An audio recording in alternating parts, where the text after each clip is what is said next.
is safer in the hands of the people than in the conference rooms of any elite. Sam Seder. They are unanimous in their hate for me, and I welcome their hatred. We must guard against the acquisition of unwarranted influence, whether sought or unsought, by the military-industrial complex. The Majority Report with Sam Seder. Ever get the feeling you've been cheated?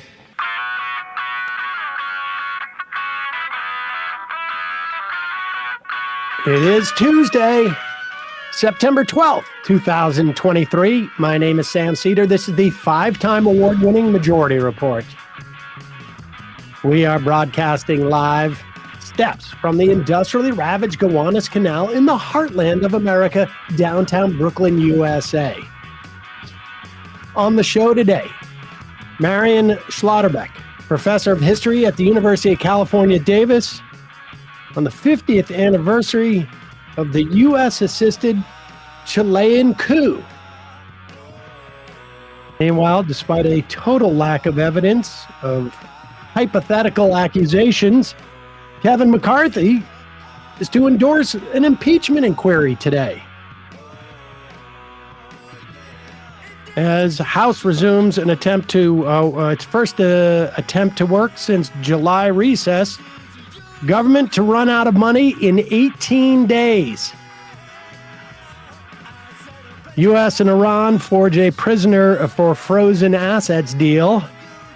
10,000 missing and at least 2,000 dead in catastrophic flooding in Libya. Meanwhile, the U.S. versus Google trial starts. It is the first monopolization trial in 25 years. But stay tuned, this is only the beginning. UAW talks continue with the union bending on the size of a pay increase. Meanwhile, California Service Union negotiates $20 minimum hour, $20 minimum per hour for restaurant workers. Eric Adams has ramped up so-called quality of life policing, and guess who got 90% of the tickets? Illinois ends cash bail, and a report, Twitter is throttling the New York Times.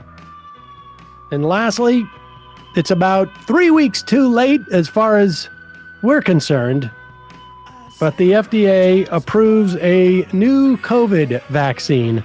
All this and more on today's Majority Report. Welcome, ladies and gentlemen. Thanks for joining us. Obviously, it's been an interesting couple of days around here. I want to apologize for people who were wondering what was going on.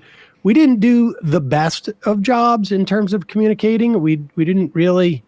We've never had that type of like prolonged situation where we're off, and we put out an announcement on the app, and apparently I said it wrong and it disappeared, and I put stuff out on audio yesterday, but forgot to do YouTube and all this. But COVID swept through the office last week, and Bradley has remained unscathed, which is extremely suspicious. But we are now working remote, and Emma and Matt are on the mend. And I want to apologize in advance. I'm going to attempt every time I have to blow my nose to drop the microphone. I can't imagine a more annoying thing for an audience to hear, but there's really very little that can be done about it. We are trying to roll out the AI version of me, but that's still about 18 months away. Of course, just to be clear, the producers aren't doing it. Like that's basically how I had to intend to do the show at one point. Is just download all of my stuff to AI. Also, I should tell you that Saul also got COVID last week in the office. which I obviously feel terrible about. It's the first time he ever got it. And he has been extremely vigilant about avoiding it. We got a little bit cocky. We knew that COVID was on the rise. I've been reporting it for, I don't know, the past month or so. Deaths are still 600 people a week. Just to put that in perspective, about 90 people a week prior to COVID. I don't know what the numbers have been in the past year or two, but prior to COVID, about 90 people a week generally in this country on an annual basis would die of the flu. And right now we're at 600 a week. Now, we've had times where it's been literally over 10,000, 14,000 in this country dying of COVID on a weekly basis. It's still out there.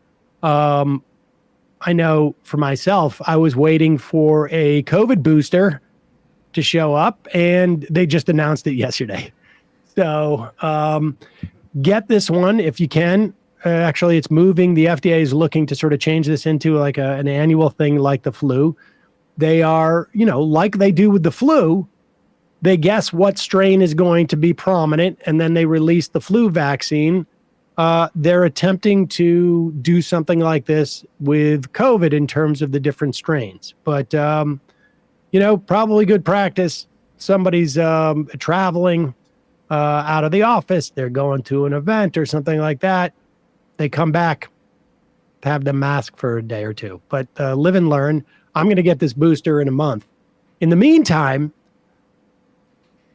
the fact is that for a couple of days, I was not testing positive. So I thought maybe I didn't have it. I wasn't feeling great. But I wore a mask. I went out. If I went out, I tried to not go to places. If I went to any places, I made sure it was like a spread out situation, and I wore a mask. The sense that now you're a weirdo if you wear a mask is pretty prevalent. And part of that reason is because we have idiots in this country who, for whatever reason, take issue with other people wearing masks. And, I've been wearing a mask on the subway. I never stopped. If I'm going to be in a car, I wear a mask, with a cab. If I'm in my own car, I don't wear a mask. But if I'm going to be around any strangers, I wear a mask, not just for my benefit, but also you don't know what kind of diminished immunity somebody else might have. You don't know what existing health problems they may have. And so it just seems to be like common courtesy. There was a time in this country where it was uncontroversial to say, you know what? You cover your mouth when you cough. Why do you do that? Well, because if you have germs, you don't want to spread them on people. It's rude. And we live in a different era, and we haven't quite gotten COVID under wraps. And of course, there was so much pressure to get people back to work and being productive that we pretended it didn't exist. Here is J.D. Vance.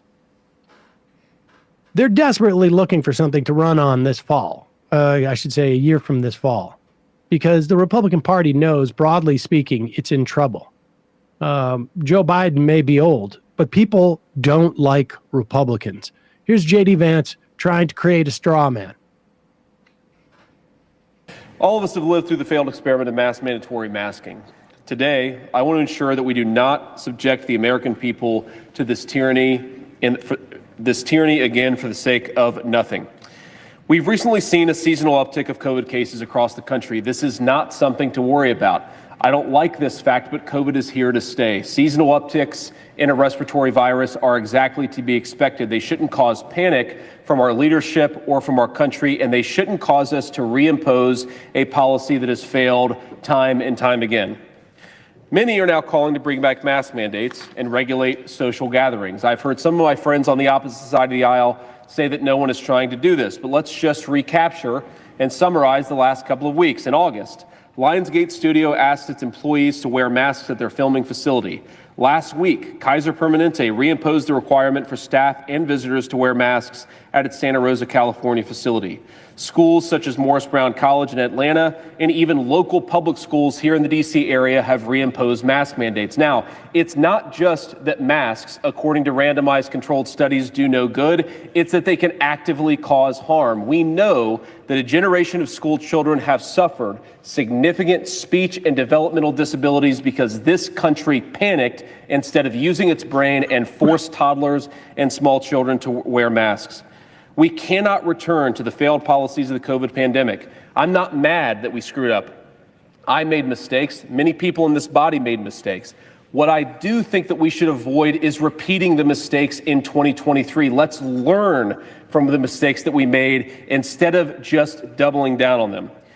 This policy does not set anything for an unlimited period of time. It says that for the next 15 months, the government can't force you to wear a mask on planes, on public transit, or in public schools. Taxpayer dollars cannot be used to force and enforce a mandate against our people. It's not setting a policy that we cannot deal with pandemics in the future. If something else comes, God forbid, then let this body deal with it at this time. But now let's learn the message. Let's heed the message from the American people, and let's learn the lessons of the past couple of years. Mandatory masking was a failure. It had costs for very little benefits, and we shouldn't repeat it. Mr. President, as of in legislative session, I ask unanimous consent that the Senate proceed to the immediate.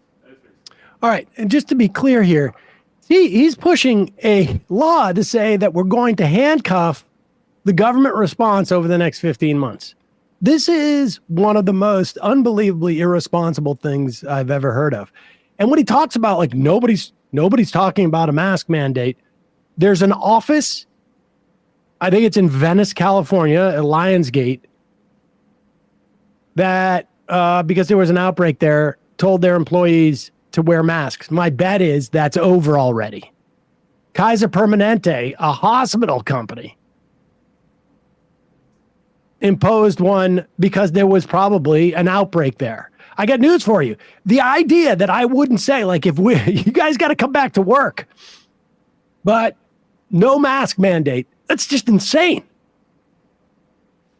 Yeah, the act that he was pushing there is called the Freedom to Breathe Act, is what. First of all his stuff too was BS.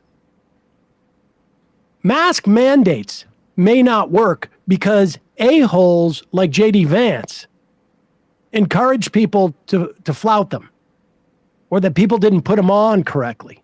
But masks are effective. Are there some masks that have been manufactured that apparently back in the day were toxic? Very possibly, just like every other product that we've had in this country as an example of a company cutting corners. But the idea that we would handcuff government without knowing, like, just the idea that we, at any time, why not just take a random period of time and say for the next 15 months, the government cannot advocate any masking?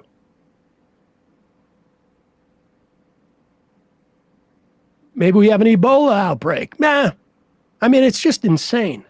But this is the way that they're looking to begin to gin up some electoral enthusiasm. We'll talk a little bit later. I guess Ron DeSantis has gone back to transphobia to help his flagging campaign. That might work in the Republican primary, but I don't think anywhere else. All right, we're going to take a quick break in a moment, and then we're going to be talking to Marian Schlotterbeck, professor of history at University of California, Davis, on yesterday's 50th anniversary of the coup that took out Salvador Allende, U.S.-assisted coup, and all that could have been at that time.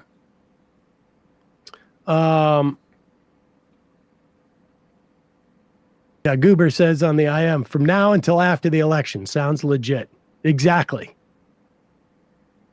Long as Joe Biden's the president, no mask mandate. But if we need one later. Maybe no masks again. Yeah, long time, first time IMs. Maybe no masks during surgery too. And you know what? No masks when you're working on anything like if you're sanding anything.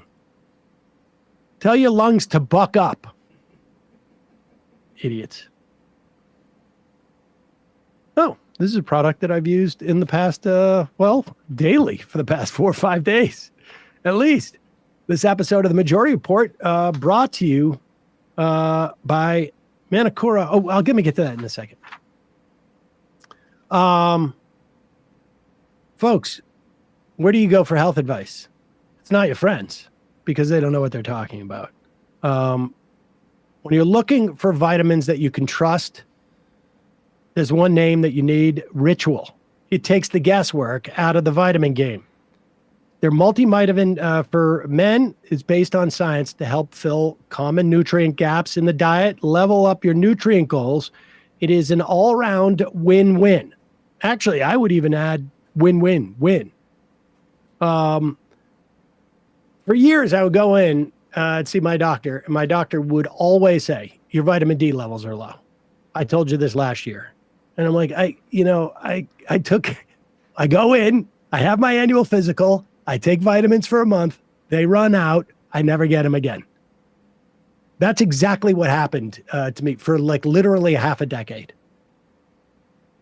Well, the beauty of Ritual is that you buy it once and they send it to you as they need it. I mean, for me, that's one of the key aspects of it. Ritual has a scientific developed multivitamin, high quality, key ingredients in clean, bioavailable forms. In other words, they break down in your body and they get absorbed by your blood. Ritual is a new type of two-a-days. Helps support heart health with omega-3 DHA, to normal muscle function and normal immune function with vitamin D3. That's the one for people like myself who spend all day inside, never get any sun. This is something that can really help you with not just with your immune system, but with other stuff, men's stuff, as you get older. Ritual is made traceable. In other words, you know where your vitamins are coming from. Just as important as knowing what they're for. It is vegan friendly, it is non-GMO, it is sugar-free, it is gluten-free, it is major allergen-free. Their capsule has a delayed release to help it make it gentle on an empty stomach. In other words, you see the bottle. This is what happens with me. I leave the bottle out. I see the bottle. I take the vitamin. I don't have to wait until I eat and then forget to take them. I got a minty essence in every bottle. It keeps things fresh. Makes taking your multivitamins every day actually enjoyable. Essential for Men is a quality multivitamin from a company you can actually trust. And get this, Ritual is offering our listeners 30% off during your first month. Try it out. Visit ritual.com/majority, Ritual, RITUAL, to start Ritual or add Essential for Men to your subscription today. Shows up at your door on a monthly basis. Very important. Meanwhile, as I mentioned before, this episode also brought to you by Manicura honey. Now, when I say honey, you probably think about like one of those like little plastic bears that you squirt out. This honey is nothing like that. Manicura makes Manuka honey. It is a super honey that comes from New Zealand, where the bees only feed on the nectar of the Manuka tea tree. It makes something that is super rich. It's almost like, it almost tastes like caramel. It's so creamy. It's almost impossible to explain the taste of this, but it's amazing. You can use it just like the honey you used to. In other words, if you're drinking a lot of tea with lemon because you have COVID, for instance, or you're making some for your kid because he's in the same situation, you drop some Manuka honey in there. It is a totally different experience. Plus, it contains unique antioxidants and prebiotics, as well as a natural antibacterial called MGO that only comes from the nectar of this tea tree. And you can buy it in different sort of quantities, the MGO, on the honey. It's honestly, you could eat this just plain, but you put it on anything, it changes the entire dynamic. Try it on ice cream, you will go bananas. if you head to manacora.com/majority or use the code majority, you automatically get an extra free pack of 850 plus. That is the MGO number, honey sticks with your order. That is a $15 value and great to put into your kids' lunch bags, or it's not a box anymore. It's like a soft whatever. You can get the jar, you can get the squeeze bottle. But again, the compostable honey packs for free. Great for your kid for a couple of weeks at lunch. That is manacora.com/majority or use the code majority to get a free pack of compostable honey sticks with your order. Manacora, manacora.com/majority. You have not seen or tasted honey like this before. I'm telling you, indulge. Google it. Stuff is great for you, and it's so delicious. Indulge yourself. Try some honey with superpowers from Manacora. All right, quick break, and when we come back, Marian Schlotterbeck, professor of history, University of California, Davis, on the 50th anniversary of the Chilean coup of Salvador Allende. We'll be right back.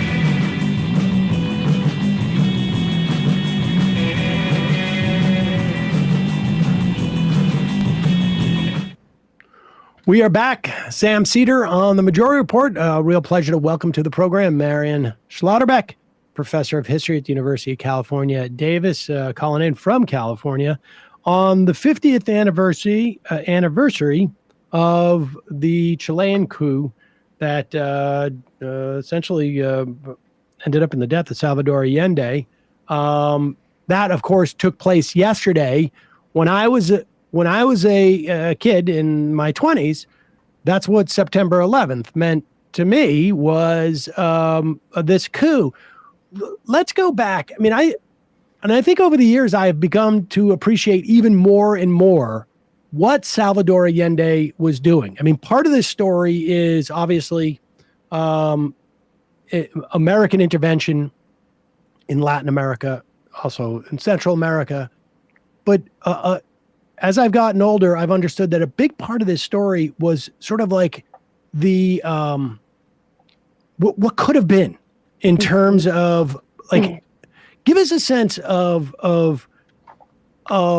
maybe we'll go back just a little bit to get a little more history of Salvador Allende, but give us a sense of like what was happening in those first 2 years. He was in office for 3 years, and this is a guy who was sort of a revolutionary, but did so through electoral means. Give us a sense of like what the promise was, I guess, of a Salvador Allende's government. Right. This was the promise of the workers taking power through the ballot box, not through armed struggle, as had been done in Cuba in 1959. So globally, Allende's election was going to test the viability of getting a Marxist democratically elected, which in the Cold War certainly ruffled a lot of feathers in Washington. But within Chile, it really was this sense of this decades-long struggle coming out of the Chilean labor movement that allies itself to Chilean working class parties like the Socialist Party of Chile, the Communist Party of Chile, that the way to take power is through elections. And so his election in 1970 kind of caught Washington off guard, but it really was the culmination of a decades-long struggle across the 20th century for non-elite actors to take state power, to have a stake in the state in Chile. And I think in terms of what what became possible. I mean, there's the economic program to sort of grow the public sector, to nationalize some of the large industries like the U.S.-owned copper mines. But there were also these like much smaller transformations of people feeling like finally there was a government that was their own, wasn't just sympathetic, but was deeply represented them. This was a government that promised it wasn't going to repress the workers' movement. It wasn't going to repress the sort of shantytown squatters movement of the urban homeless poor occupying empty lands to build homes. And so the promise that this compañero presidente was not going to use the police or the army to repress social movements really opened up unprecedented possibilities for social mobilization in the early 1970s. Yeah, I think you've written or at least called them I can't remember exactly from my notes what you've called them, but so like almost like personal revolution. Yeah, so I use the term everyday revolutionary. Everyday, right? Yeah, exactly. Sorry. Which again, I think we often tend to think of revolution as this capital R, like seizing, the Winter Palace. But I think sometimes, or the specter of, again, the sort of Che Guevara's coming out of the mountains, or the scruffy students building bombs in cities. This is the like imaginary that we have of Latin American guerrilla movements or revolutionary movements. And I think in some ways it's much less threatening, this idea of a worker standing up to the boss for the first time, or people claiming a place in the city and building their home because they're tired of waiting for any kind of government solution and have no ability to sort of access, privately owned housing. And so I think these smaller transformations in what people believed was possible deeply challenged the status quo, and that was quite threatening. I talk a little bit about Salvador Allende because I was over the years, like I obviously in college had read quite a bit about this, but I don't know if I really, maybe I had forgotten, but he was he was a politician. He served in leadership roles in both, I guess, the equivalent of the House and the Senate, if you will. But give us just some background in terms of Allende himself. Sure. So he's a medical doctor by training, but he's really a career politician. He was most notably Minister of Health in the 1930s. Chile had a series of these popular front, center-left coalition governments.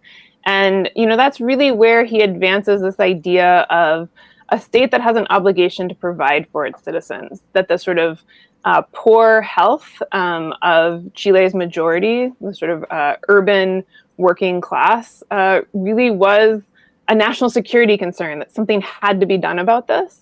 And that's really the sort of seeds of what becomes his Popular Unity Coalition in 1970, which again brought together different leftist parties, most notably the Socialist and Communist Party. But Allende was somebody who deeply believed in Chilean democracy and in working through state institutions, and was by no means a sort of unknown. In some ways, he was the lucky loser in 1970. He'd run 3 times before for the Chilean presidency and lost. So again, he was very much a sort of known quantity, and certainly one that had set off alarm bells in Washington about the possibility of him winning. He narrowly lost the election in 1959.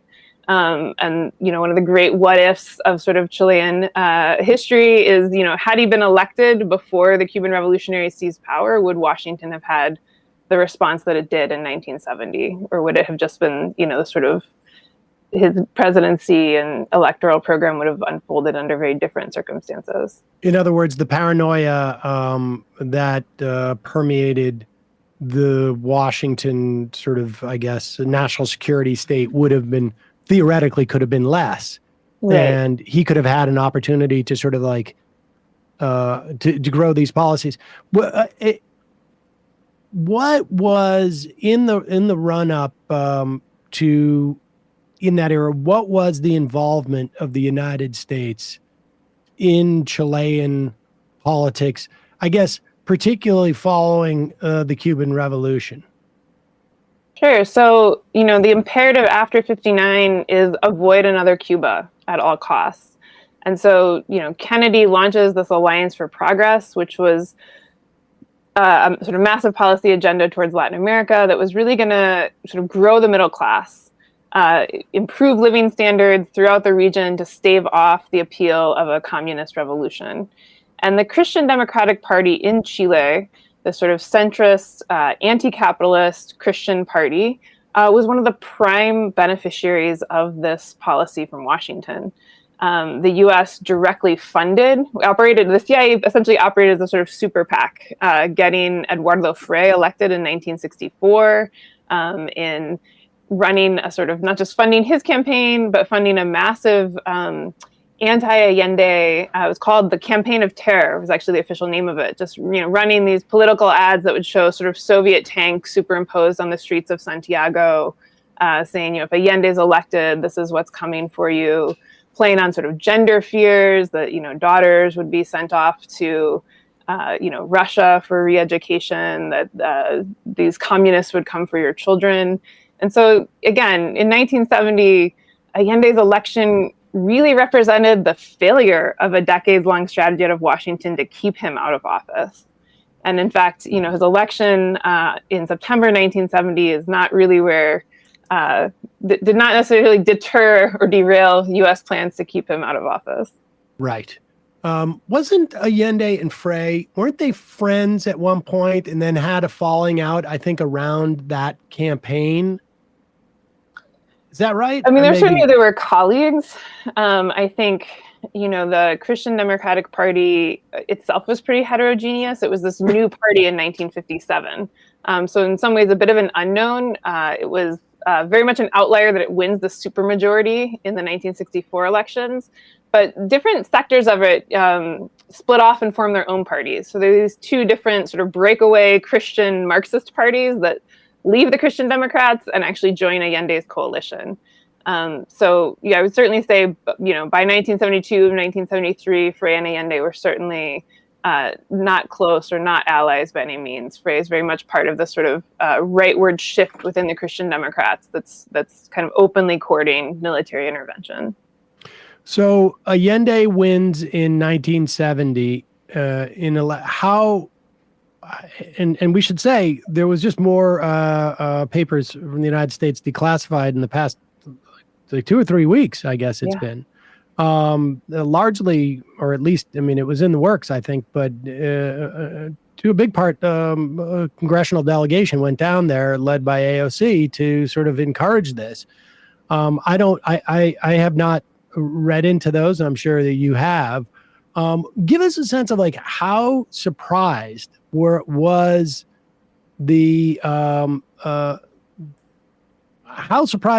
sort of I guess the CIA or the U.S. The national security apparatus surprised by Allende's election? Were they caught off guard by that? It seems like they would have worked a little bit harder to make sure he didn't get into office. They certainly were, mobilizing the same channels that they had in 1964. But, even polls in Chile had kind of predicted Alessandri, the conservative candidate, was going to prevail. It's worth pointing out, Allende won with a little over 36% of the vote, which certainly in a U.S. context doesn't sound like a lot, but Chilean presidents were almost always elected with a plurality because it's a sort of three-way contest, always between the right, the center, and the left. So that was quite typical. But again, he, doesn't have the majority of the votes. It's a sort of narrow victory. And I think, Washington is initially kind of caught off guard. And then there is this sort of critical window of action. And this is where a lot of the focus on U.S. intervention has been. Allende's elected on September 4th, 1970, but he wouldn't be sworn into office until November 4th, 1970. And I'm happy to talk more about these new documents that have come to light, but I also want to recognize the work of Peter Kornblue at the National Security Archive in Washington, who for decades has been working to get these U.S. government declassified documents into the public record. So a lot of the work they did in preventing him from taking office took place in that interim period between election and, I guess, inauguration. Right, because again, for some inside Washington, particularly those in the State Department who tend to be, a bit more democratic in their outlook, there was a difference between opposing a presidential candidate elect and trying to sort of keep him from taking office versus actively Yeah. overthrowing a democratically elected sitting president, right? So they kind of see this 2-month window. Wait a second. So there is a difference between someone who has already been elected but is a president-elect and a sitting president from a democratic standpoint. I mean, I could see like, you know, maybe a candidate, like you could rationalize that, but how do you make that distinction between someone who's been elected and someone who's just been inaugurated from a democracy standpoint? Sure. I mean, Kissinger famously said, we can't let a country go communist due to the failings of its own people. Oh, I know how Kissinger does it, but he didn't have compunction either way, did he? Right. No, but I think, again, for sort of, you know, working through options, you know, there's always sort of, you know, It's option easier. A, option B, option Right. C. And somehow people have had fewer qualms about sort of, because again, there were both political ways to keep him out of office and military solutions. So the political so the option, qualms right, are not necessarily in terms of democracy as much as like how this is gonna look for us. stability and Correct. ease and Right. like how hard it is to pull it off and maybe how harshly history will judge type of thing. Exactly. And Okay. how well can the U.S. cover their hand? Right. So And so what took place during those weeks and situate Kissinger, because, and I've tried to like look this up actually today even, I believe when I was in school, now this is 35 years ago more, I read about the Kissinger 12 or Kissinger 13, which was all of these companies led by IT&T. And I can't find any, maybe that was like an idiosyncratic reference to it in some book I had read, but Kissinger was working with U.S. multinational corporations that were concerned about nationalization. And he was doing that at this time. yes. And so again, the Chilean subsidiary of ITT, today AT&T, offers several $1 million to the CIA to say, keep Allende out of office. You know, here's the money to do that. Again, one of the sort of, you know, breaking documents to come out from this latest round of declassifications looks at the role of Augustin Edwards, an incredibly powerful, connected Chilean businessman. He's the owner of El Mercurio, the largest paper of record in Chile. It was known that he met with Kissinger and CIA Director Richard Helms in this, again, this sort of early September, right after Allende's election window, that he flies to Washington, holds this meeting. It was only declassified in the last week that he actually had a face-to-face meeting with Richard Nixon, which again, directly weren't like taking the message from Chile to Washington at the highest level that, you know, Allende must be stopped.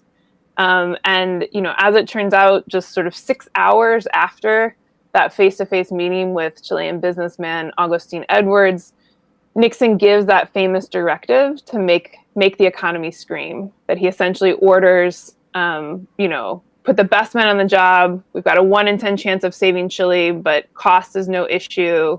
And ask for this sort of action plan. So again, we have these handwritten notes that have been declassified. You can see them at the National Security Archive website that the CIA Director Richard Helms took, that essentially is the sitting U.S. president giving the order to effectively create coup-like conditions in Chile prior to Allende being sworn in November 1970. And that happened just hours after a face-to-face kind of personal lobbying meeting from this Chilean businessman. We don't have any specific record of that face-to-face in terms of like what was said, but I would imagine. But do we have a sense of like, why would Nixon move upon getting lobbied by the Chilean, you know, the Chilean subsidiary of ITT, as opposed to the American, you know, head of the entire conglomerate coming and seeing Nixon and going like, this is our business interests, not necessarily Chilean business interests. Like, I'm curious as to like what spurs, is it just, I mean, are we just in such a Cold War mindset that this guy is saying like, look, I stand to lose some money, or my company stands to lose, but the real issue is going to be a beachhead. Yeah, I mean, I think it's more useful to see it as the sort of confluence of shared interests, right? That this Edwards was the owner. It wasn't from IT&T. He was the owner of the largest Chilean newspaper, which the CIA routinely had kind of unattributed op-eds in. So that was one of the important sort of mouthpieces for the CIA kind of anti-Allende propaganda. And we see that in the Washington Post today.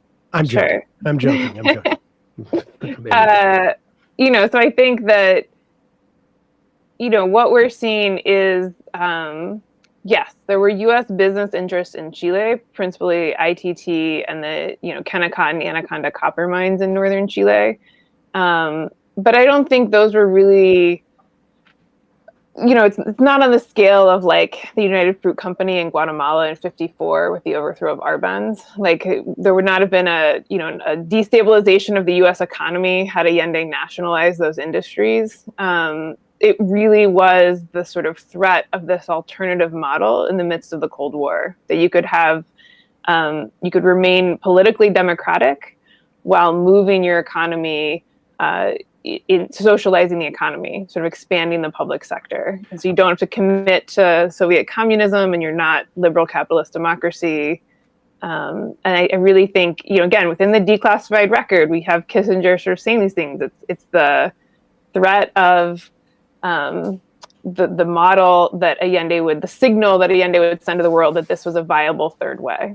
That is the really sort of the most unique element of this, is that they're really, really concerned that it's going to expand the menu essentially for what is available to people. Democracy, like a democratic socialist country. And in terms of reforms that actually went through, I mean, I know you've gone over just a little bit, but more explicitly, how successful was Allende? Things started to turn after a couple of years because it feels like the Americans figured out this is where we have to send money to start this like internal descent, and this is how we can crush this economy. But in those first couple of years, like what were some of the major things that were, clearly the Americans were like, oh, he's doing it. And that's a real problem. What were those things? So the Chilean Congress actually unanimously approved the expropriation of the U.S. copper companies. And again, they sort of were going to pay for it, but then they calculated the sort of excess of profits that these companies had pulled out of Chile in the last, in the 20th century, and said, we actually don't owe you anything for these because you've already sort of taken out, in profits, the value of these companies. Allende nationalized the other key industries like the coal mines, the textile mills, all the sort of 91 largest monopolies. So a lot of the banks get nationalized. And I think, there's also the sort of maybe untapped or sort of part of Allende's agenda that really never quite got off the ground was this idea of worker participation, right? So it's one thing to sort of, take over a textile factory and expropriate it and pass it into the public sector, but what does a worker-run company look like? Or what does worker participation in the administration? It's one thing to sort of have the, former owners leave or sort of abandon the property, and you can appoint a kind of socialist politician to be the new manager at the factory. But, what does worker participation look like in that context? And that was something that was very much a sort of fraught and ongoing process during the Allende years. So after a couple of years, did the tax of the U.S. change, or did they just start to gain more traction as we enter into 73? Sure. So, all of the sort of behind the scenes activities in 1970s, the sort of openly military solution, the political solution, obviously fail, although not before assassinating the sitting head of the Chilean Armed Forces, Rene Schneider. And that's actually one of the really interesting civil lawsuits that the family of Schneider's brought against Henry Kissinger going forward. But once Allende's in office, publicly, the Nixon administration sort of says we have, we're sort of this outwardly cool, neutral stance towards Allende, but behind the scenes, they're certainly calling in all their favors. So that's called the economic boycott, is the sort of new policy. So they cut off not just Chilean credit for, with U.S. banks, but they also lobby the World Bank and allies in Europe to also no longer lend to Chile. So suddenly sort of access to foreign aid is essentially cut off, as well as to foreign credit. And, I think it sounds very abstract, but when it translates to, city buses in Santiago start to break down and there's no spare parts to replace them, the effects of this economic boycott start to be felt a bit more deeply. And the nature of the media, I think people should understand the nature of the media at that time was such that it was very difficult to manage a narrative of like, we're being attacked by the United States. It's obvious to government officials that they're being attacked by the United States, but to communicate that to the general population, I feel like there would be a better, it would be easier to do that in some way today than it certainly was in the early 70s, really. Through the 70s into the 80s, it seems to be. Sure. I think people at the time inside Chile at the time knew that U.S. was sort of meddling behind the scenes. And in 1972, these IT&T documents were made public. But, at the same time, really the Chilean media kind of had free reign. And so the opposition press can openly call for the overthrow of Allende or can openly accuse him of treasonous actions. And so I think, again, that's kind of part of the political work that the media does in delegitimizing his government, in saying that they've violated the Constitution, that therefore this is an unconstitutional government, that therefore it's deserving of a sort of military coup to intervene, or calling on the military to openly overthrow the government. All of this could freely be printed in the press. And I think, it certainly did not make Allende's task of governing any easier. And how active of a role did the United States have in the actual coup itself? It's more than just lining up the pins and having them knocked over. They were sort of like, they were involved in sort of like even bowling the ball too, right? I think that's a bit of an overstatement, Sam, honestly. This is one of those like hotly debated kind of questions.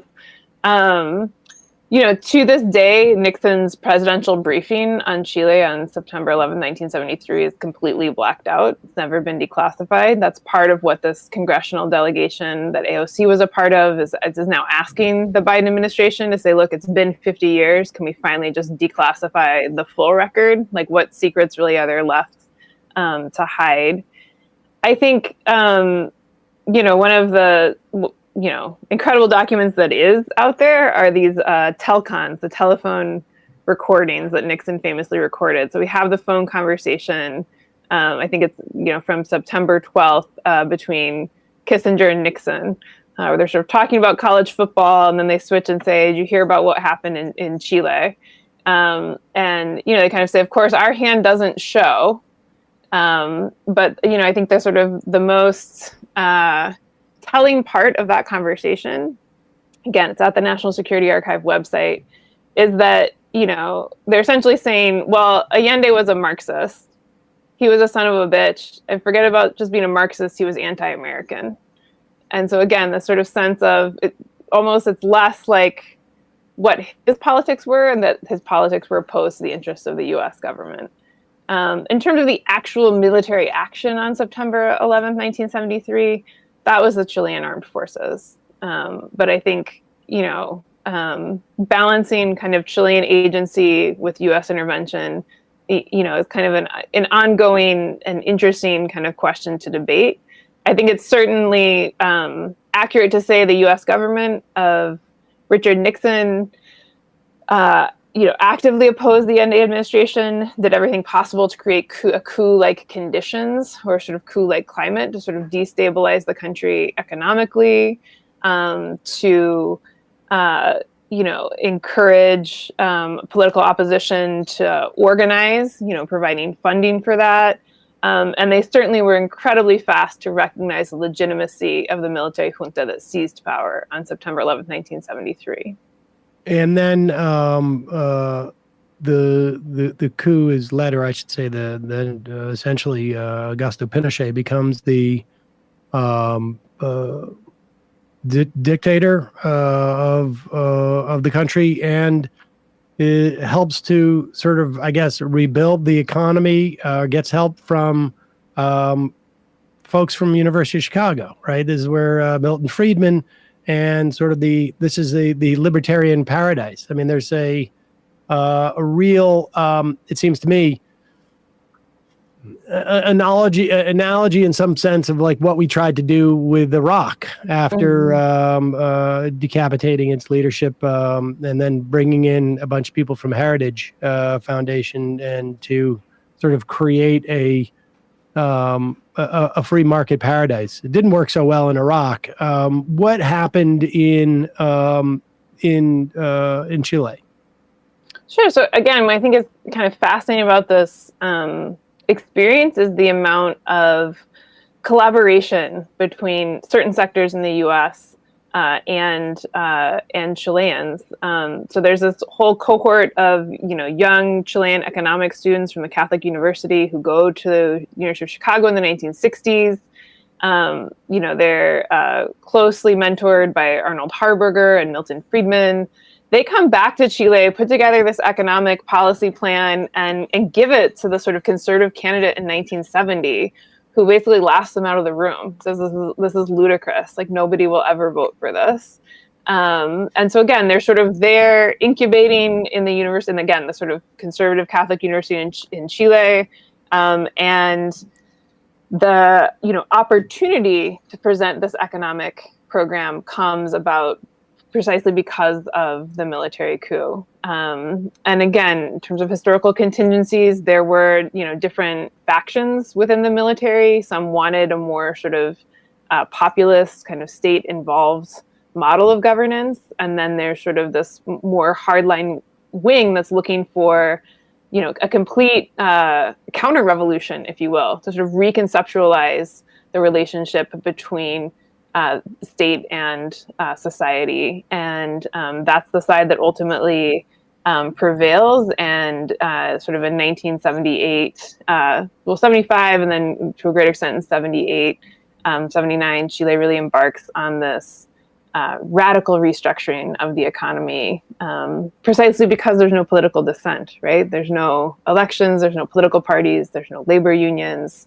The capacity to have any sort of public opinion or opposition to these policies is non-existent. And so these are sort of, I think, an important lesson about Chile is to think about the ways in which these tremendous levels of state repression and terror are one side of the same coin as this economic restructuring that takes place. And we should say, like, over that period, almost 40,000 political prisoners, over 3,000 murdered in the wake of the coup, 100,000 more maybe detained. I guess it was almost a year ago to the day. There was a plebiscite on a new constitution, because part of like Allende's vision was hampered by a constitution that was sort of inhibiting, in my understanding, some of the things that he wanted to do in terms of reform. And there was a sense that we need to get rid of this constitution so that we can't, slide back maybe into, sort of this libertarian paradise. It failed. The plebiscite failed. I mean, give us a sense of like where Chile is today.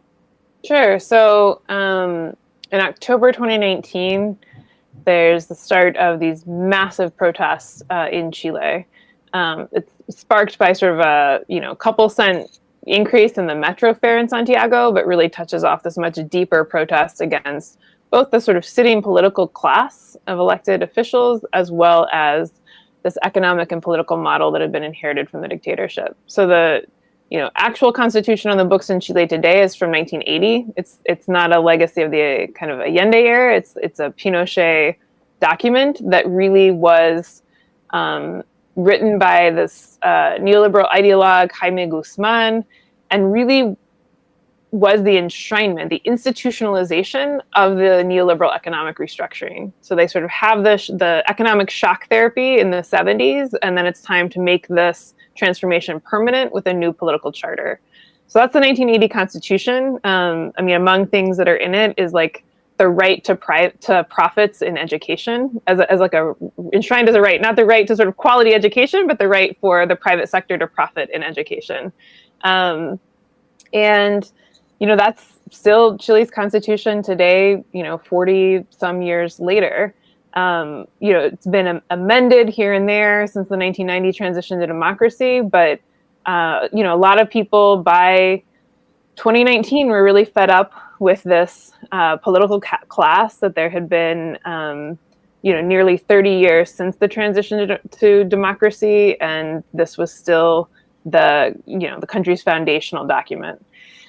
So that 2019 protest eventually opens up the possibility to draft a new constitution. There is a constitutional convention that's elected that had a sort of supermajority of very progressive delegates. They produced a document that was up for vote again a year ago, last September, that would have, recognized indigenous rights, gender parity, the right to, clean environment. It really would have sort of undone many of the sort of most extreme examples of, privatization of water rights, for instance. It was resoundingly defeated by a sort of, 2-1 vote last year, and that's then opened up kind of a new process to sort of start all over again, only this time the Constitutional Council has a predominant majority of the incredible kind of hardline, right-wing, pro-Pinochet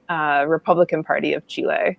So it's a pendulum completely swung in the other direction, and I think there's now this kind of rock and a hard place of when Chileans get to vote in December of this year on this new document, which again, we still don't know the contents of, but it's been sort of promised that it will be like, anti-abortion, anti-sex education, the sort of complete opposite. So this is going to be almost to the right of where the Constitution is today. Exactly. So the rock and a hard place is, do you, vote for this new thing that's even more restrictive, or do you, indirectly kind of affirm and uphold this 1980 Constitution, which was, again, 60% of Chileans initially said, let's scrap this Constitution. We don't want this. I think, there's a lot to be unpacked about sort of what's happened with these constitutional referendums in Chile, but I think, the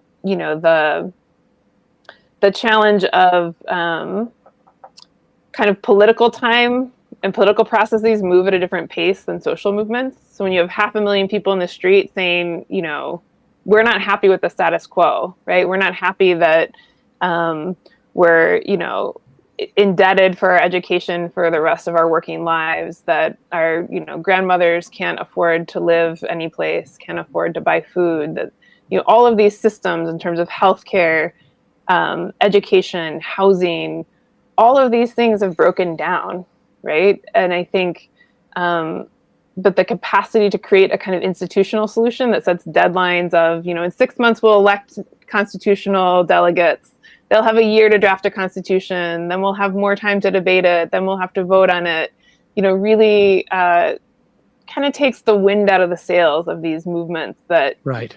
So I think most Chileans want a different constitution. I think there was a kind of misinformation campaign around the 2022 document. And I think, I don't have high expectations for what this new Constitutional Council of kind of right-wing Chileans is going to produce later this year. I guess last, and maybe this is just like, I don't know how you answer this question, but it's sort of the question I think that sort of hovers over all of this is just like what could have been in Chile and what impact that model existing that the U.S. government was so worried about,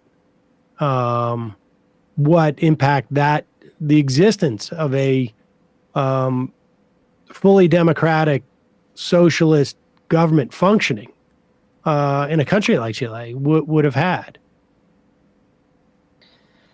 Yeah, it's a kind of impossible what if, but I think, however you might feel about a sitting government or an elected official and their politics, had Allende been able to finish out his term until 1976, sure, some of his policies would have worked. Some of them, would have kind of, run aground. Several more factories would have been expropriated. But, 3,000 people would still be alive today. And nearly 40,000 people would not have passed through torture centers.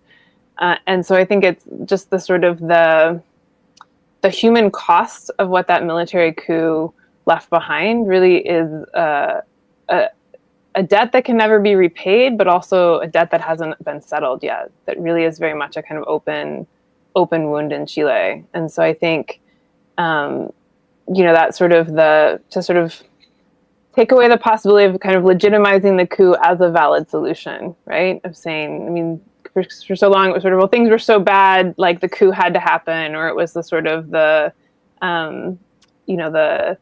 evil that we can live with in a way. And I think, to sort of, on this 50th anniversary, to sort of walk back and say it wasn't the only option and it's not a justifiable option, I think is a really powerful statement to make. Marian Schlotterbeck, on this, the day after, I guess, the 50th anniversary of the coup. Thank you so much for your time today. Really appreciate it. We will put a link to your book at majority.fm. Thanks, Sam. All right, folks. We're going to take a quick break, head into the fun half. I can't promise how long the fun half will be today because I am a little bit winded. Not going to lie. But we've got some good clips and some things to go over. Don't know when Emma or Matt will return.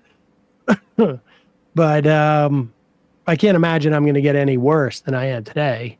So at the very least, we're going to be doing, the first half of the program. Just a reminder, it's your support that makes this show possible. You can become a member at jointhemajorityreport.com. When you do, you not only get the free half, you not only get the fun half, you get the free half free of commercials. Plus, pick up our app at majorityapp.com. When you become a member, it allows you to IM the show, but it's also just a great way to listen to the show. And if we're going to cancel the show last minute because of whatever reason, the app is a great way to get that notification, particularly when I send it properly and not one that vanishes. I don't know where that setting is. I got to talk to Kyle about that. Bradley, what's Emma going to do with ESPN? I can't believe yesterday, was such a confluence of sort of Emma stories. Yeah, well, pretty calamitous weekend for both of us with the Giants and Jets performances and Aaron Rodgers getting injured. But if barring any complications or unforeseen circumstances, I've spoken with Emma. She thinks that we'll be able to, even if it's her remote, we'll be able to do an ESPN episode on Thursday afternoon. So hopefully we will be able to get together and discuss the week 1 action and then do our previews and everything and betting locks for the week as well. So youtube.com/ESPN show for clips and everything else. And we will be, we'll have more announcements going into tomorrow and Thursday.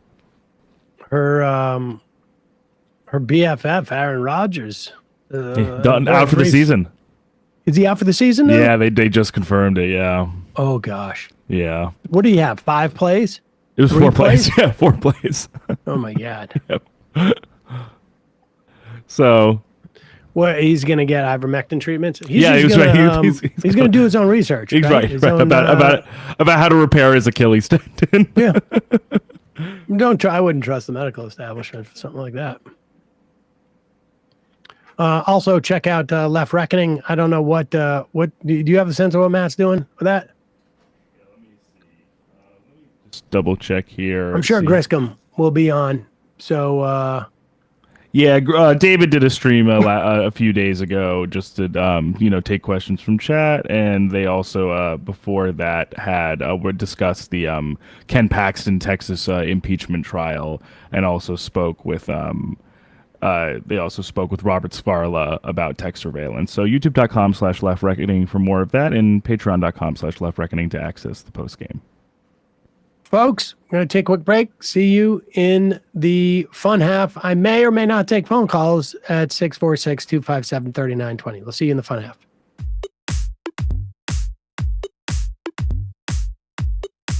Left is best.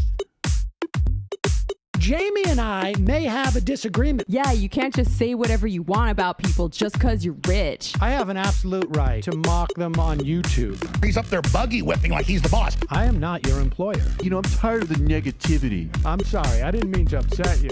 You're nervous? You're a little bit upset? You're riled up? Yeah, maybe you should rethink your defense of that, you fucking idiots. We're just going to get rid of you. All right. But dude. You want to smoke this joint? Yes. Do you feel like you are a dinosaur? Some good shit. Exactly. I'm happy now. It's a win-win. It's a win-win-win. Oh, hell yeah. Now listen to me. 2, 3, 4, 5 times. 847-906-501-457. 2, 38, 56, 27. 1/2. 5 eighths. 3.9 billion. Wow. He's the ultimate math nerd. Don't you see? Why don't you get a real job instead of spewing vitriol and hatred, you left-wing Limbaugh? Everybody's taking their dumb juice today. Come on, Sammy. Dance, dance, dance.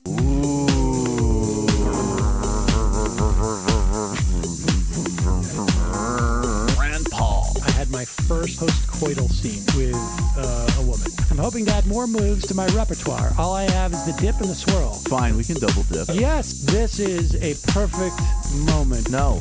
Wait, what? You make under $1 million a year. You're scum. You're nothing. Excuse me? Fuck you, you fucking liberal elite. I think you belong in jail. Thank you for saying that, Sam. You're a horrible, despicable person. All right, gonna take a quick break. I want to take a moment to talk to some of the libertarians out there. Take whatever vehicle you want to drive to the library. What you're talking about is jibber jabber. Classic. I'm feeling more chill already. Good.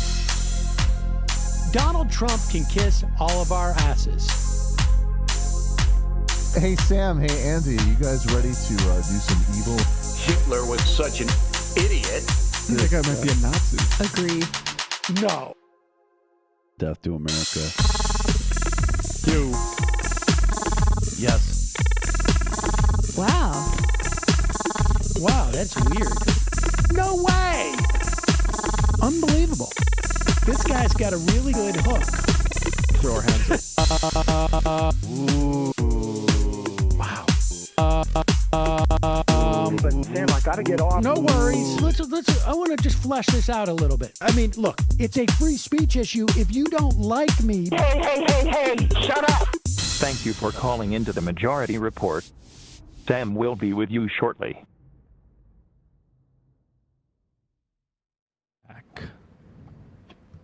That was not 10 seconds. Oh, sorry. That was 1 second. Sorry, 10 seconds left in the fun app. Sorry, I false started you. I'm being like the Jets offensive line. It is the fun half, ladies and gentlemen. Thanks for joining us. Somebody, Morella 622. What happened to David Dan? I don't know what happened with David Dan. He was going to be on Friday, and we're going to try and get him on this coming Friday, at least in part to cover this this Google trial and more anti-monopoly trials that are coming up. Bear with me today. I'm going to go as much as I can today, but I'm not going to lie. Don't have a lot of energy and not feeling great. Custodial artist. Sam, this COVID hoax is your worst yet. Just say that you needed 4 days to recover from your debate with Saul. Jokes aside, we're happy to see you doing well, and the crew is healing. Left is best. Howdy from Texas, says Jasmine from Texas. Just wanted to remind people Ken Paxton's impeachment trial is being televised. Also, one of the attorneys for my firm is testifying today or tomorrow. I love being this close to the drama. That sounds exciting. Folks, we are literally like 2 days away, right? Isn't it the 14th, the UAW strike deadline? Yes, Thursday, yep. And there is a report out that the UAW has bent on one of its demands in terms of a pay raise. Initially, and I suspect this is a planned strategy. The UAW was initially calling for a 40% pay raise over the course of a contract. They are now asking and have offered a mid 30% raise. And I suspect that is a mechanism in which to set up their strike. Because I don't know. We'll see if these car companies are willing to meet these type of demands. But at the very least, it's showing some flexibility on the part of the UAW. Meanwhile, here's Sean Fain. He is the UAW president on Jake Tapper yesterday. Basically addressing, and this is the plan A of the game plan to attack unions when there's a strike. I mean, we've seen it by the producers and attacking the Writers Guild and the Screen Actors Guild, saying like, you're hurting other people. What about the gaffers? And what about the grips? And what about the craft services? And what about all the other people, ancillary people? What about these locations that their economy rely? You're hurting other people, as opposed to the producers, or in this instance, the car manufacturers, are hurting other people by not providing wages and decent working conditions for the UAW. Let's here's Sean Fain. So analysts say a prolonged strike will push up auto prices and dramatically hurt the economy. Are you worried about either of those possibilities? You know, it's amazing to me how analysts, when workers ask for their fair share, it's always the end of the world. And, no one, the last 4 years in general, in the last decade, these companies made $250 billion in profit. In the last 6 months alone, they made $21 billion in profit.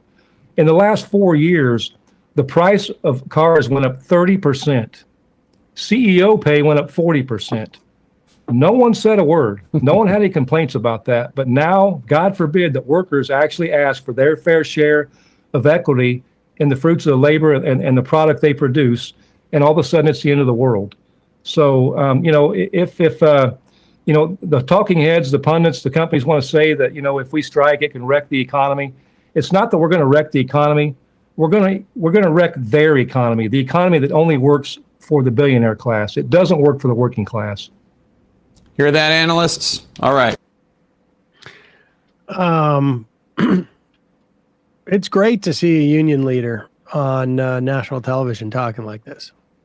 It really is. People start getting ready for this strike. We could see it as early as Wednesday, Thursday, as Friday, right? Yes, yeah, because the 14th is the deadline, so Thursday. Yeah, so we shall see. We'll be talking about that on Friday, one way or another, probably over the next couple of days. Meanwhile, we just had what was it, on Thursday of last week or Wednesday? I can't remember now. Representative from on the SAG negotiating team. Oh yes, SAG last Wednesday. Yep. When Sean was that? Sharma. Last Wednesday, Sean Sharma. Sean Sharma was on. If you missed that, folks, go back and watch that. I mean, it was a great interview. He was really really just laid it all out. Meanwhile, it's not like it used to be in terms of like the television seasons. We don't see new shows rolling out in mid to late September, early October in the same way that we used to, where it was just sort of an annual thing. You go back to school and all your favorite TV shows come on. However, there still are shows that take the summer off. And Drew Barrymore's show ended before the strike hit. She refused to go on MTV Awards, to her credit, because she wasn't going to break the strike. Here's the thing. She has a show that has a WGA contract. Now, if they hire writers, she's decided to come from her show. If they hire writers, they will be scabs. So supposedly now there'll be no writers on her show. I don't know what that word is, but she is starting up her show. And here are some audience members. When did the show start? Was this yesterday? Yeah, this was yesterday. Yeah. Did the show start taping yesterday? Mm-hmm. That's why she made the announcement about coming back to talk about basically how they're striking, that she's going to use, go back with amidst the strike. And here's two audience members who have decided they're not going to cross a picket line. So we got tickets to the Drew Barrymore show today. We had no clue there was a strike. No clue there was a strike. No clue she was changing her statement or anything today.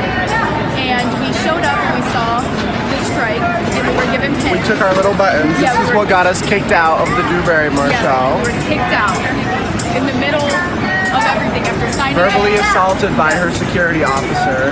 It's really cute that Drew Barrymore claims that she cares about her fans and wants her fans to show up for the show, and then we get kicked out for supporting what is right. Drew, you should do what is right. Support your writers and support your fans who are supporting your writers. How far into the building did you get? We signed the waivers. Yeah, we got in there, and then we went up to use the bathroom and got pulled over by a security officer. And he was like, "You're out." How are you feeling now about Drew and about all of it in light of this? I'm just really shocked. Yeah, to be honest, I had it's no clue disheartening. she would turn her back like this, especially on her amazing writers. It's not about us, it's about the writers. Yeah. Well, what from this point forward, I mean, can you see a circumstance where you take another run at going to the show? Probably not, no. Especially after we could see inside that they don't care about the fans, they don't care about the writers. How large? I mean, that's pretty amazing. I don't know if the writers set those guys up to go in and do that, which I would be totally in favor of and impressed. But that's great.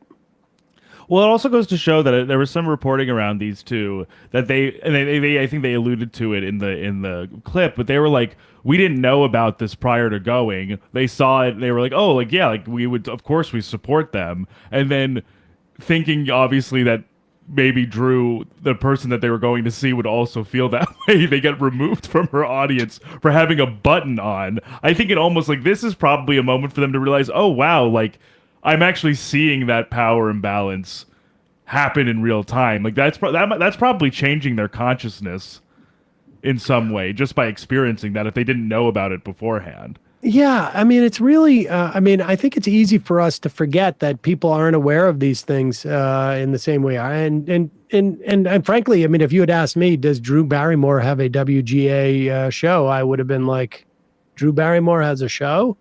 I mean, so I don't know. I don't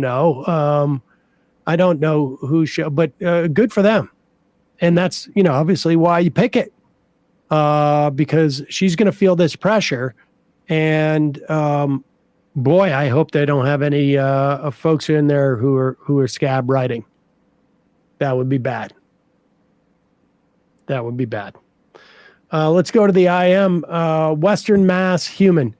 I don't know if I'm going to get the phone calls today, folks, because I think we're probably going to be done by 2 today. Bear with me, though. Who knows?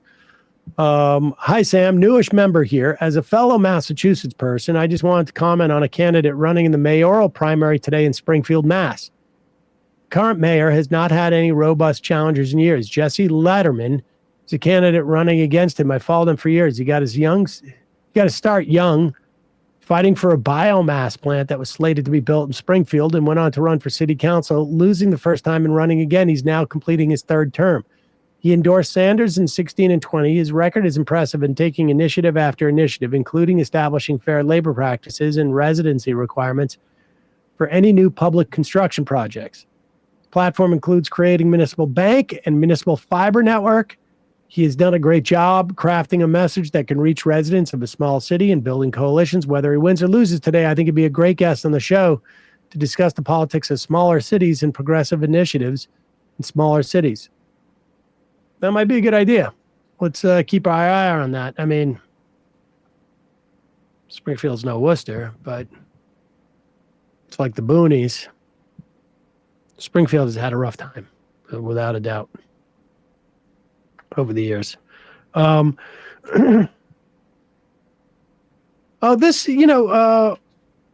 we were speaking to Marian Schlotterbeck about what I think she called everyday revolutions that took place when Salvador Allende was elected in 1970 to the presidency of Chile, and began to institute reforms that empowered workers and created a sense amongst workers that, like, hey, I have some agency, I have some autonomy. The power imbalance that I've been subjected to may be shifting.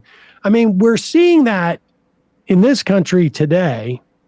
I think more than certainly in my adult lifetime, over the past 40 years or so, I don't think we've ever had a time where labor has been where people are starting to gain a different consciousness of labor. And we just played a clip of people walking out of Drew Barrymore's show, or getting kicked out of Drew Barrymore's show because they wore a WGA pin. We're hearing from, Sean Fain, the UAW president, is talking about, the billionaire economy. There is, we're just seeing more labor unrest over the past, really, I would peg it to, I think it was the 2011 Chicago teachers strike. Maybe it was 2012. And here is a guy, Tim Gerner. He's the founder and CEO of the Gerner Group. This is a luxury hospitality group. He is at the Financial Review Property Summit in Australia. And I mean, I want to say this guy's saying the quiet part loud, but man, this is, talk about a class war that you didn't realize you were waging, or folks, I think, are waking up to that. But here he is, spilling the tea, as it were. I think the problem that we've had is that we have people decided they didn't really want to work so much anymore through COVID, and that has had a massive issue on productivity. Tradies have definitely pulled back on productivity. They have been paid a lot to do not too much in the last few years, and we need to see that change. We need to see unemployment rise. Unemployment has to jump 40-50%, in my view. We need to see pain in the economy. We need to remind people that they work for the employer, not the other way around. I mean, there's been a systematic change where employees feel the employer is extremely lucky to have them, as opposed to the other way around. So it's a dynamic that has to change. We've got to kill that attitude, and that has to come through hurting the economy, which is what the whole global, the world is trying to do. The governments around the world are trying to increase unemployment to get that to some sort of normality. And we're seeing it. I think every employer now is seeing it. I mean, there is definitely massive layoffs going off. People might not be talking about it, but people are definitely laying people off, and we're starting to see less arrogance in the employment market, and that has to continue because that will cascade across the cost balance. I honestly, if you told me tomorrow, and I just almost want to say this because I can't believe we just heard that this is one of the yes men or something like that. I don't know if people remember those guys. Like, that is explicitly, I think, what is going on in terms of like what we saw from the Fed, in terms of trying to crash the economy, is that we need to discipline labor. And it's interesting. It's coming from an Australian. I traveled in Australia for about a year. 40 years ago, 30 years ago, 35 years ago. Hitchhiking around and things were just shifting in Australia where people I talked to would say like, you guys in America live to work. We work to live. And maybe he's just, that's reflecting like, sort of he's worried about returning to that point. But this is a huge concern for them. We saw this in that, I've referenced this book many times, Wrecked, about changes in the way that the car industry in this country changed their on-time delivery, and the American car manufacturers, because they wanted to disempower workers. Not for a specific reason, but for a multitude of reasons. They want power over the workers because it's easier for them to dictate not just wages, not just working conditions, not just levels of productivity. They want to disempower workers. And they are willing to tank the economy in the short term to rediscipline workers in the long term. Understand that's what's going on here. And inflation was used in many respects, at least in this country, as essentially a beard for raising interest rates to cool down that labor market, to inhibit worker power. I'm not saying that inflation wasn't real, but I'm saying that the causes of the inflation had very little to do with loose monetary policy. I think there was room to tighten it because you had a lot of tech companies that were basically just living off of borrowed money.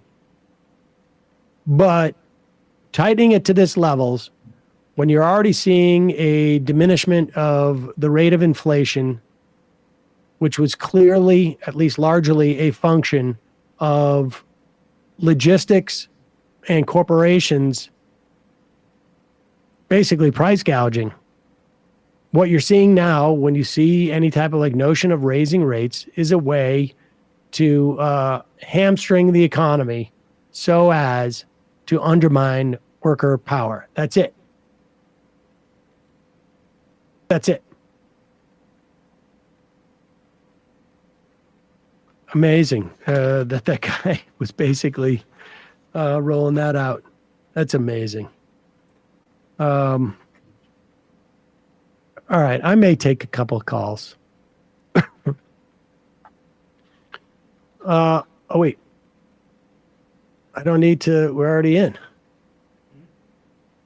Oh, shoot. Shoot. Okay, here we go. Bear with me, folks. What happened?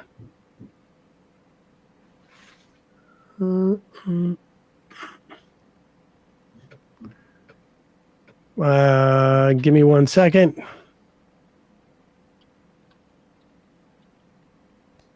I don't know why I'm taking phone calls. I'm so tired.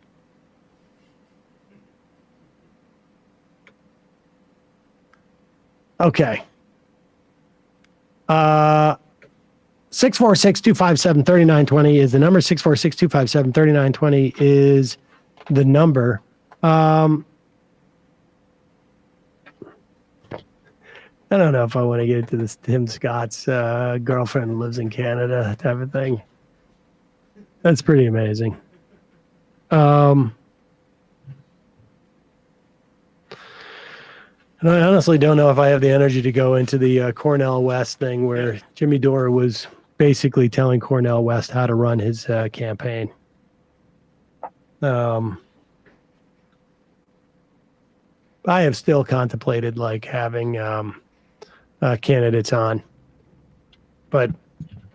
and you know, I think it's pretty clear that I would not vote for any third party candidate.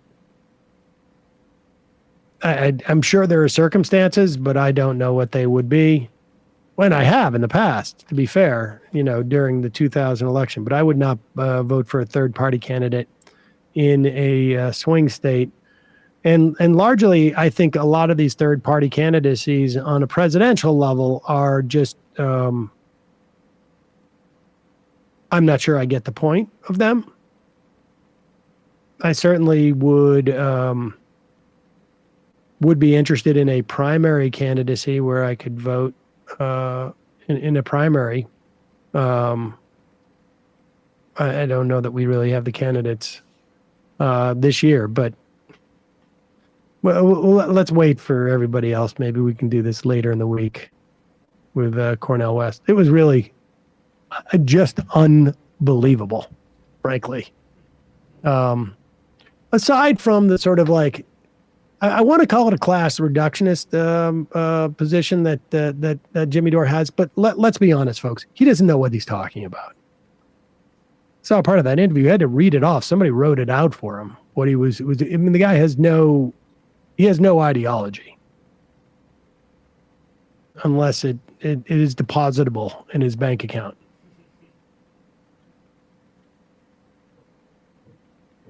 Calling from an 860 area code. Who's this? Where are you calling from? 860. No way. My name's Eddie, and I'm in Hartford, Connecticut. Am I on right now? You are on, Eddie. No kidding, Sam. Dude, I just wanted to say you are one of the sexiest motherfuckers, like, in the world, dude. You're awesome, bro. So I just watched this documentary by Al Jazeera that was taken down. It's called The Lobby, and it's now on a YouTube channel called The Electric Intifada. And it's disturbing. I mean, it's like really intense. What and is it it kind about? of documents. Okay, so it's actually about basically the lobby between Israel. Sorry, I'm like freaking out because I'm on live television, like one of my favorite news shows here. So yeah, so it's about Israel and basically our government colluding and Israel essentially having this ability to survey quite effectively American civilians, and actually basically, you know, there's like kind of a technological link between our militaries. Obviously, it's kind of our proxy in a lot of ways. So, but yeah, and it kind of goes over basically how there's a double standard of any other country doing that exact thing to American, you know, civilians. That would be seen as an act of war. And what do you mean by survey? Like, what do you mean by that? Survey? Oh, no, actually, it's what I mean is surveil. Surveil. Okay. Intense surveillance of Palestinian supporters. And it basically, there's this group called BSD, and I forget the acronym, what it means. We can, you know, people can look it up. And yeah, so actually I went to the School of the Art Institute of Chicago and took a class from a Palestinian professor there, and it changed my life, actually. It was amazing, and yeah, it's pretty crazy. It's a real phenomena. They have digital servers that basically sit and very sophisticated algorithms that just kind of, you know, use the internet as a dragnet and filter through all of its information and just suck up any personality, any person's profile, and it basically allows for an automated smear campaign. And that's what this documentary goes over. I recommend watching specifically part 3. It's a 4-hour documentary about, it's maybe like 3.5 hours long. But yeah, so I was just kind of... and people can find this at the electronicintifada.net. I think I follow them on Twitter. And this is a movie from like 2018, I guess. Yeah. The thing is, it has developed since then. I mean, their capabilities have developed quite a bit. And so I kind of... Go ahead. Oh no, at this point, that I just kind of wanted to hear your thoughts on it because I mean, I'm not. Yeah, I don't know the film, but am I terribly surprised by this? No. I mean, a lot of our technology we get from Israel, and I mean, I think the Israeli, the Jewish Israeli population is realizing at least. Well, maybe this is an aspiration on my part, but is realizing on some level, like the things that you deploy in the West Bank, the things that you deploy in Gaza, in terms of both like ideological and in terms of material, the authoritarianism and the technology used to support that authoritarianism, it gets turned on you domestically. There is no doubt in my mind that if there's an opportunity for them to use that in this country, they will. I mean, I've told this story many times before, but when Janine Garofalo and I started this program in about 19 years ago, almost 20 years ago, I think we were, and I think, it was particularly myself because I had become so disaffected, the first mass commercial media outlet, at least in maybe, I don't know ever, but I don't know, but that was openly critical of Israel. And I remember like the first or second time I had said something was early on in our show, like literally the next day, maybe it was on a Friday, and on next Monday, we heard from the Israeli embassy. And they wanted to bring this guy. I think his name was Pincus, was the U.S. ambassador to the United States. I'm just trying to remember. But, and then ultimately, I think we had him come in because they wanted to debate us. Okay. But yeah, I'm not surprised by that at all. But listen, I appreciate the call. Thank you. Okay, thanks, Sam. Can I actually say one last thing? Sure. Okay. Just to push it a little bit further, so historically they used this thing called a sound campaign against Palestinians to basically torture people, and this kind of been documented historically during the initial kind of refugee crisis where they took that land, and they use similar, just because I need to create digital I need to create like a paper trail right now for probably a class action lawsuit that's going to end up going down eventually. And they use sound torture on people domestically, U.S. citizens. I can attest to it firsthand. It's ridiculous. Well, thanks, listen, Sam. I appreciate it. I'll check out the movie. Thank you. Yeah, it's really cool. Yeah, it's really worth the time. Yeah, thank you. I don't know. I'm not familiar with that element of it, but the movie is at the Electronic Intifada. I can't vouch for the movie. Obviously, I've never seen it. Unclear why it was taken down from Al Jazeera. I imagine it stepped on the wrong toes, but I don't know anything about nothing would surprise me. Let's put it that way. Nothing would surprise me. Let's see what else we got here. Oh, this is amazing. This took place before last week. but I want to get to this. Elon Musk's autobiography. No, is it a biography? Yeah, it was written by Walter Isaacson. Yeah, where is I don't maybe I don't have the I don't have it in front of me. Maybe we'll do this tomorrow too. Okay. Let's go call him from a 574 area code. Who's this? Where are you calling from? Hey, is this me? Yes, it is you. Hey, this is the Pirate Bay from South Bend, Indiana. Pirate Bay? Yep, the Pirate Bay from South Bend. From South Bend. What's on your mind? Yep. First time caller, lifetime listener. I remember listening to you on Air America in the car with my dad back when I was a kid. So can I get a chauffeur for my dad? You sure can. This goes out to Pirate Bay's dad.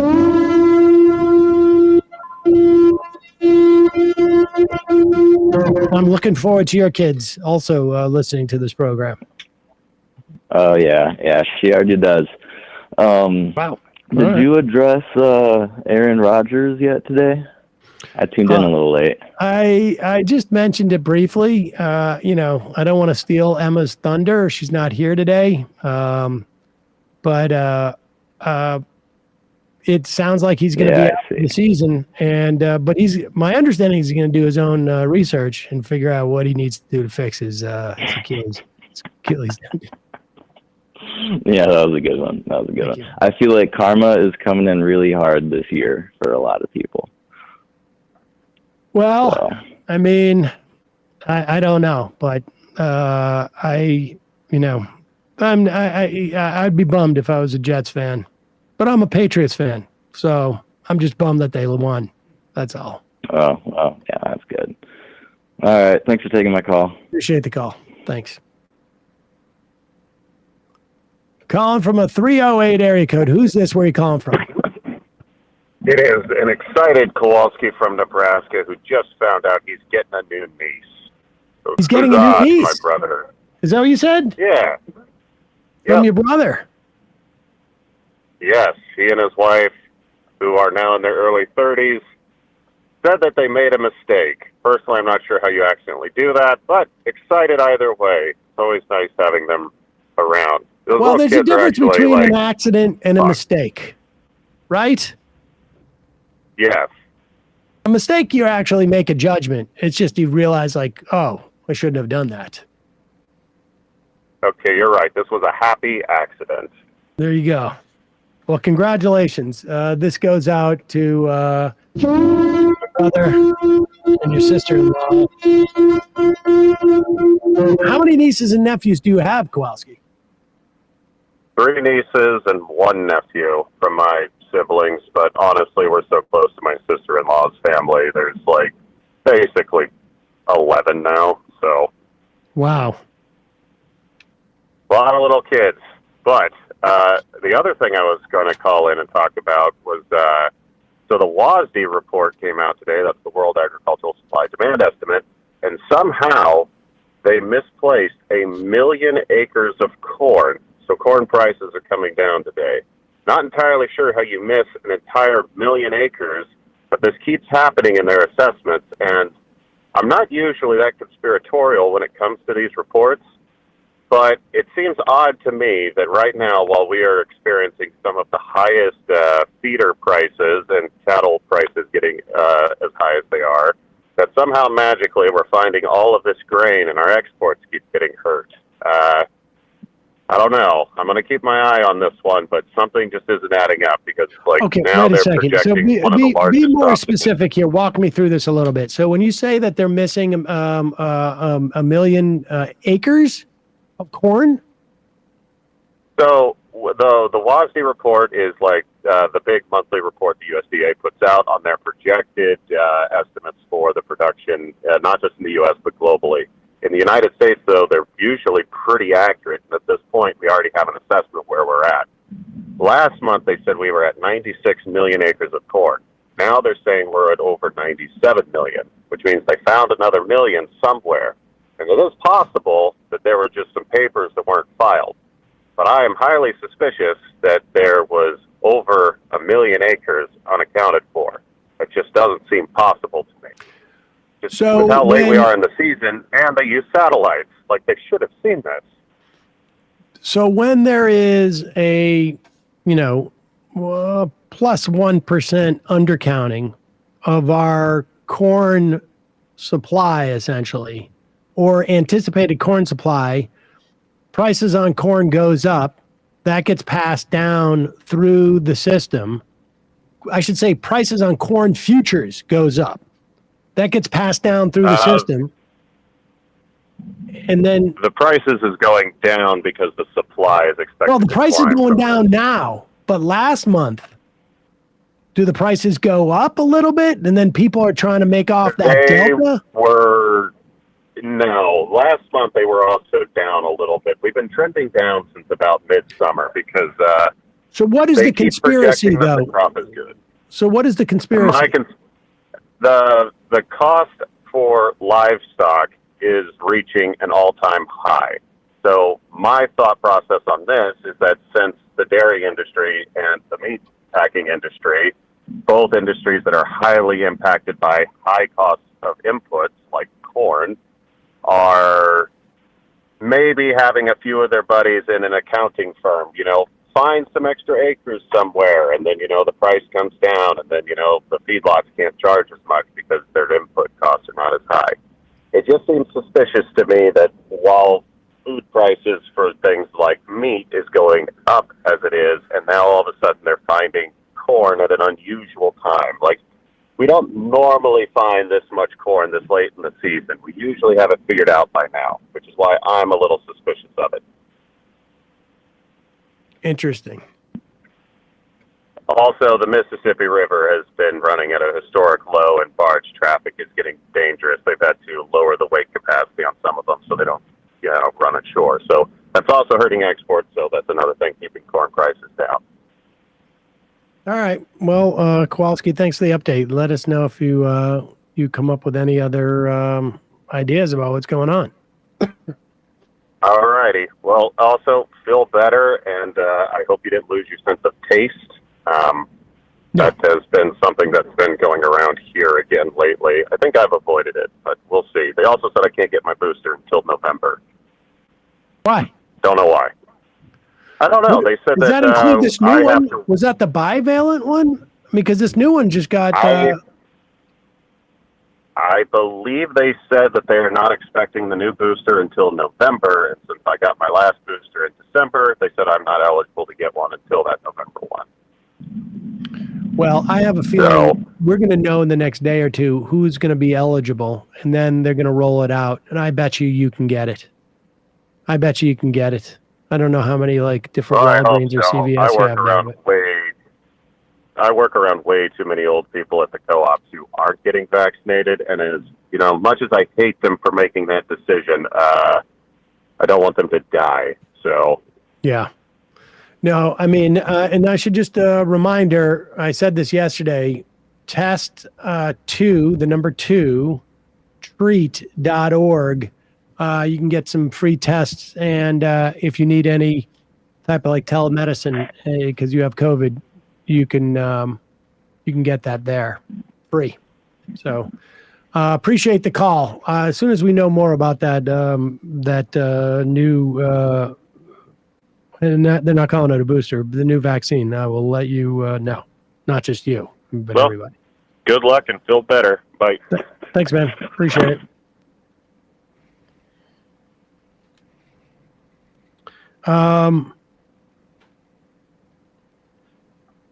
We got some insight. John Neffel, who writes at Media Matters, posted some of these on Friday.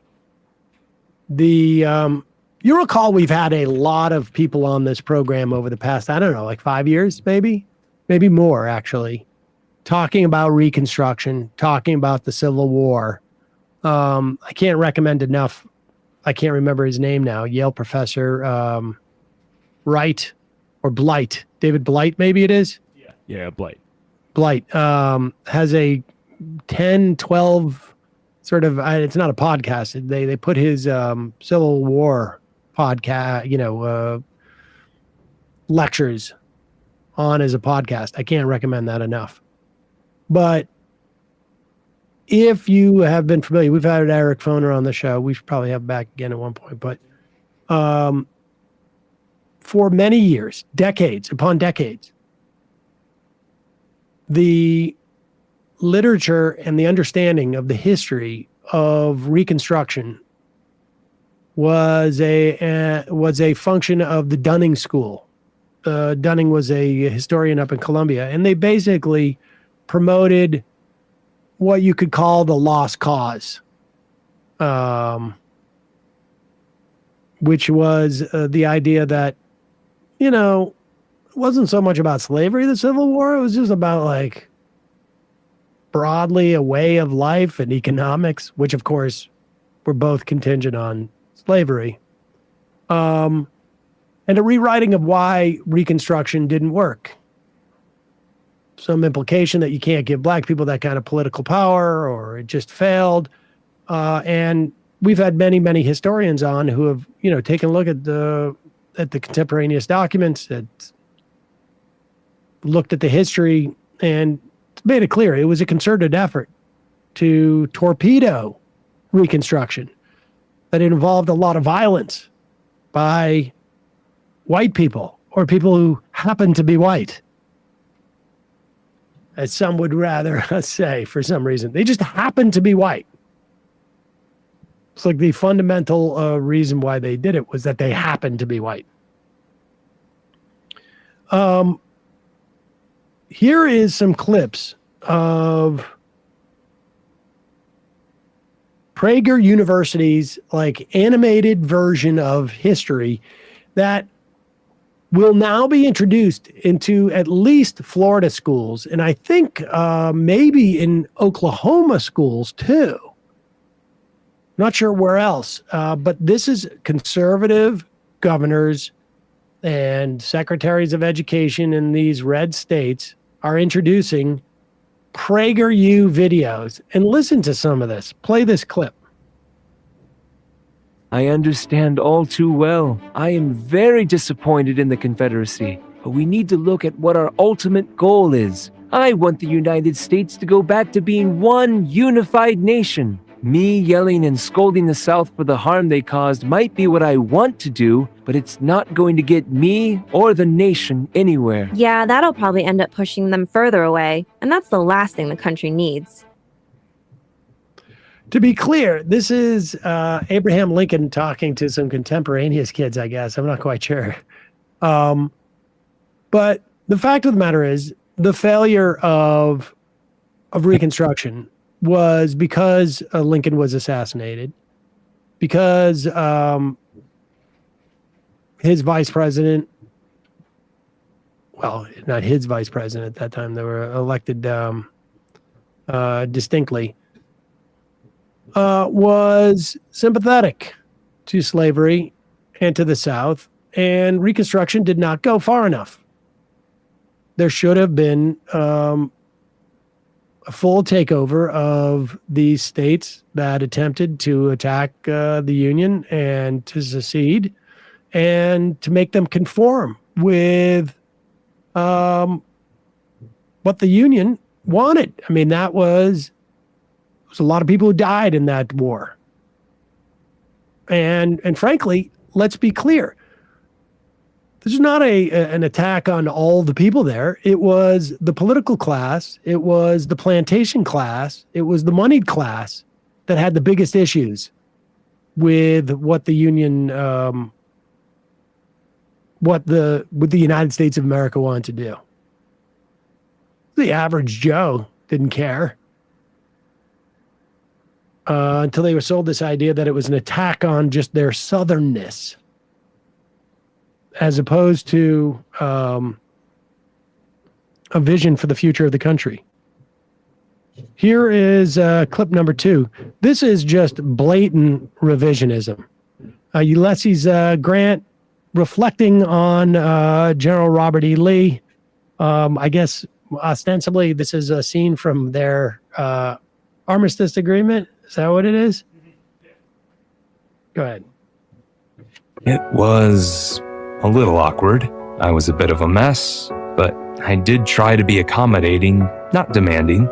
Lee was a good man. We had fought together in the Mexican-American War, but this time we were just caught on the opposite side of things. I just want to fill in the caught on the opposite side of things. That's what that is what Prager University will have you believe. Max Kennerly on Twitter writes, we don't have to guess as to what Grant's feelings were towards Lee. Chapter 67 of his personal memoirs, Robert E. Lee's, quote, cause was, I believe, one of the worst for which a people ever fought, and one for which there was the least excuse. Grant fought in how many wars? Multiple wars. This guy was not a pacifist.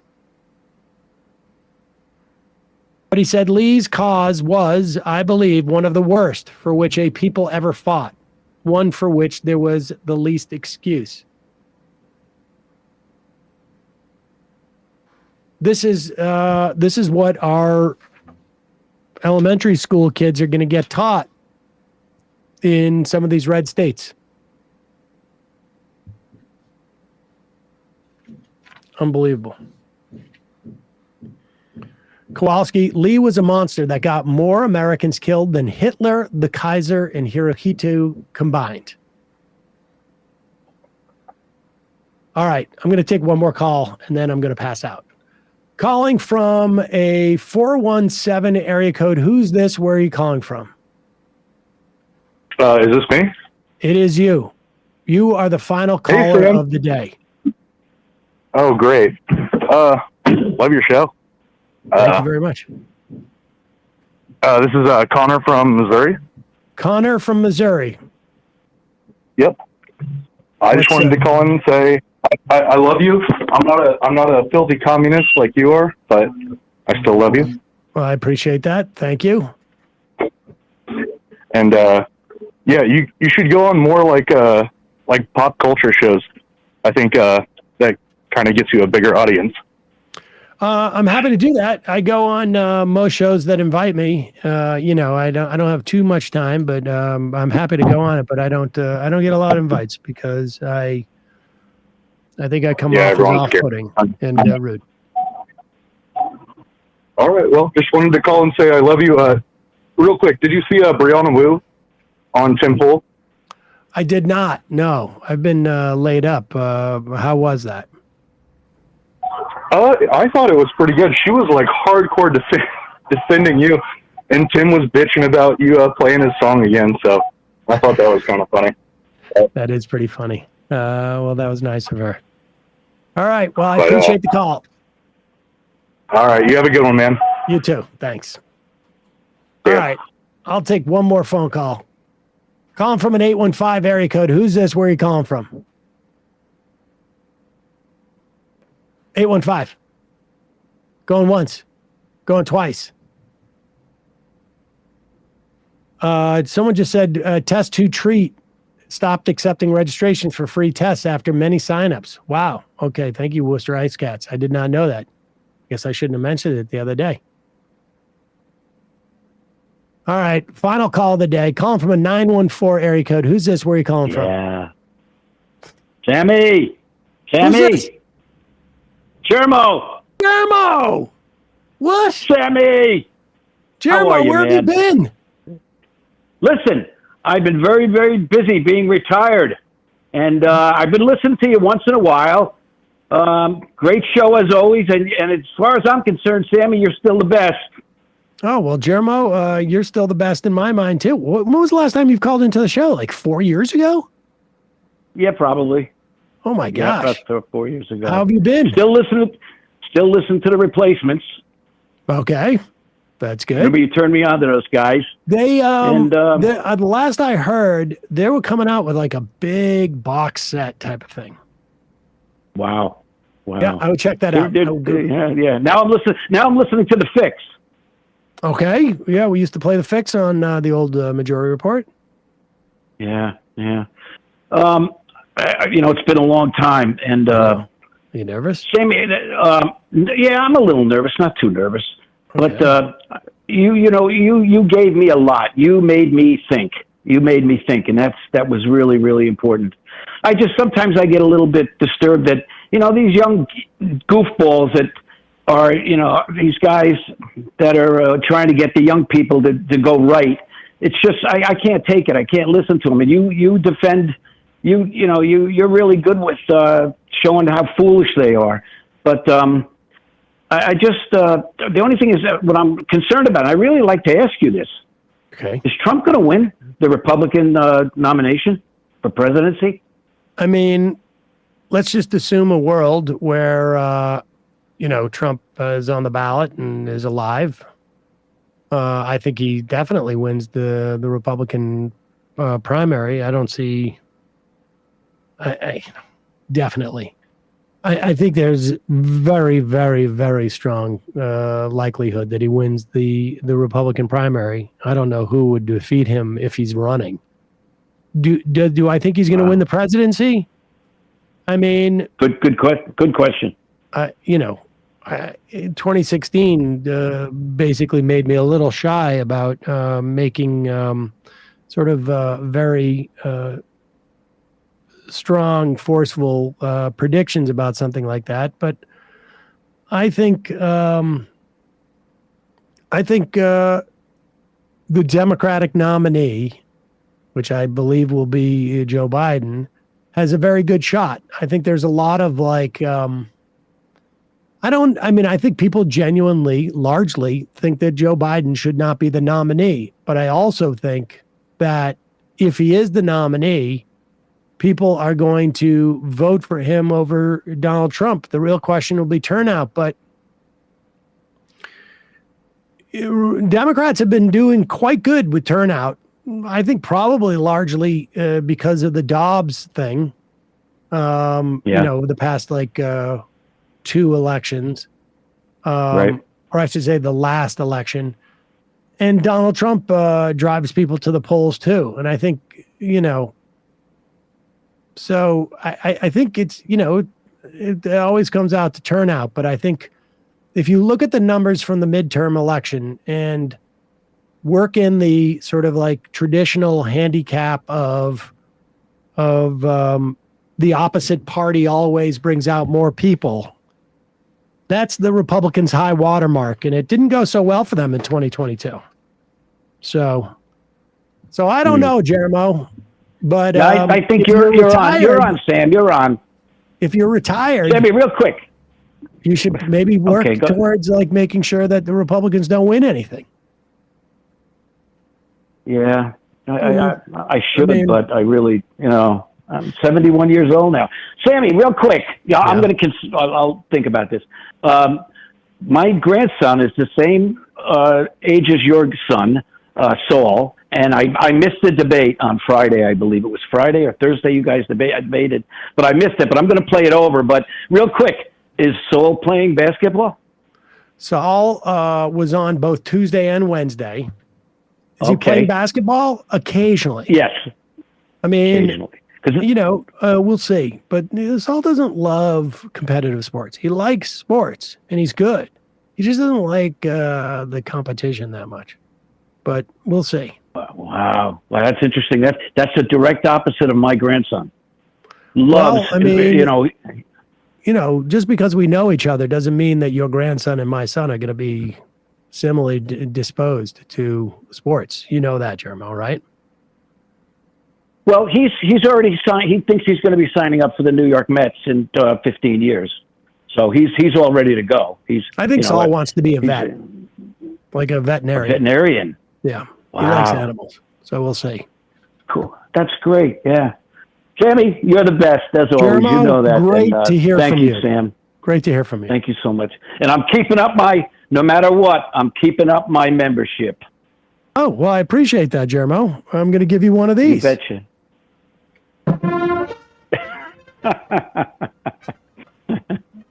All right, Jeremo. Great to hear from you. Thanks, Sammy. All right, bye-bye. Great to hear you. Take care. All the best. Bye now. Bye-bye. That ends the phone call portion of our show and the entire show, except for I'll read this, the final IM of the day. Congressional baseball fan. Sam, today you've already mentioned wrecked, and now you've talked about Reconstruction. If you happen to also bring up the census of 1860 and Dr. Mesmer, that's what out here in the stands we call an MR hitting for the cycle. Great. All right, folks. Thanks for joining us. Thanks again for your patience as we all work through the little illness that we have befallen the office. Stay safe out there. Do not be afraid to mask up if you go into an area where there's a lot of people, particularly people you don't know, because you'll be doing those people a favor as well. Let me read this last IM, your left testicle. To quote Andrew Johnson directly, quote, "So long as I am president, there shall be a government for white men." There you go. Matt, Emma, I hope you guys are feeling a little better. Bradley, great job steering the ghost ship solo. We'll see you tomorrow, folks.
I'd take all the strength I got to get to where I want, but I know somehow I'm gonna get there.